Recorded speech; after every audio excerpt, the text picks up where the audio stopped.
Hello and welcome. I'm Joanna Junak and this is GFN News on GFN-TV. In today's program, Nancy Loucas, Executive Coordinator of the Coalition of Asia-Pacific Harm Reduction Advocates, will tell us about the white paper titled The Subversion of Public Health Consumer Perspectives, which criticizes the World Health Organization's official health claims about vaping. Thank you, Nancy, for joining us today.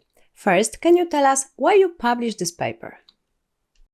Every year prior to a Conference of Parties FCTC meeting, the consumer organizations in the Asia-Pacific region usually come up with something called a declaration. And the declaration this year is called the Manila Declaration, as it was signed during the Asia Harm Reduction Forum in Manila in October. The declaration itself outlines what we are demanding of our representatives, our FCTC delegates, our ministers of health, and those people who are representing us at the COP meeting. Now, usually when we send this out, we send out a bibliography. We decided that because the bibliography had gotten quite long, it was about 10 pages, it might be easier for those who we're sending it to actually review it if we created it as a document and put it in a format that they could go and look and say, okay, well, what about e-cigarettes, or what about nicotine, or what about youth? So that was the reason why we came out and created the actual white paper to send to delegates, ministers of health, and any other public health official or organization that may be involved in that COP process. What are the key points of this paper and why is it significant?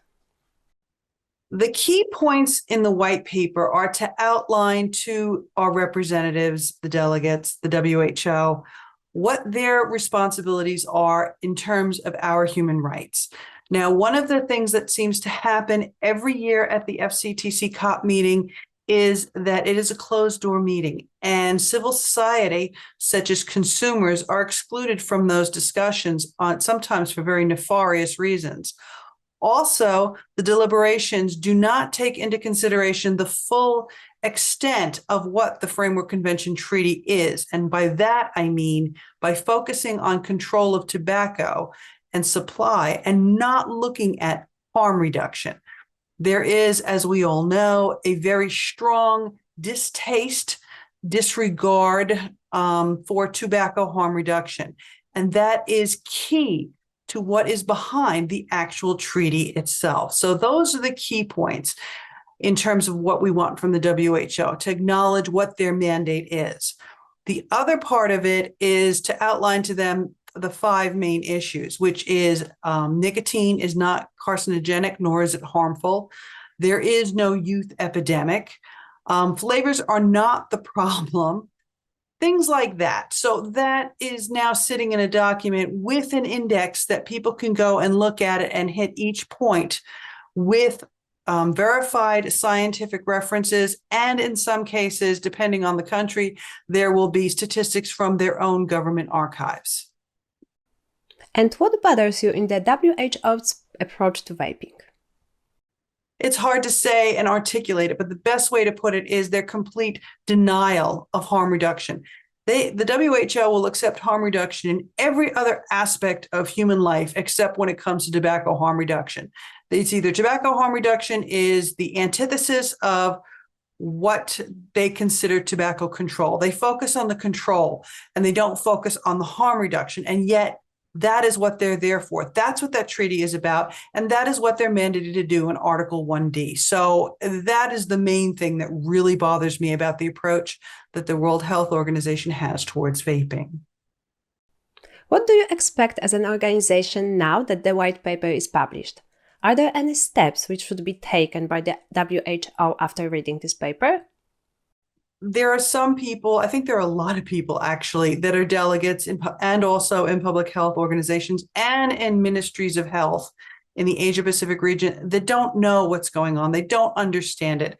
They take what is given to them by whomever to say, listen, this is what's going on and this is what you need to do. These are busy people. I mean, we're talking post-COVID. I mean, some of us are still dealing with COVID. We're talking about people where you look at vaping as a very small part of what they're mandated to do. And in order for them to make informed choices in order for them to develop regulatory policies that are risk proportionate, they need to have the full cadre of information. They need to have the objective information to make the right decisions. And that is what we're kind of hoping. This is what this paper is going to do. It's going to give them information that they previously had not been exposed to for whatever reason. And at the very least, question what they're being told, and perhaps maybe even look deeper into it and then be able to educate themselves so that they can better represent their people in their countries. When I think about the steps that the WHO should take, the first one is look at your mandate. Look at what you're supposed to be doing as a public health organization.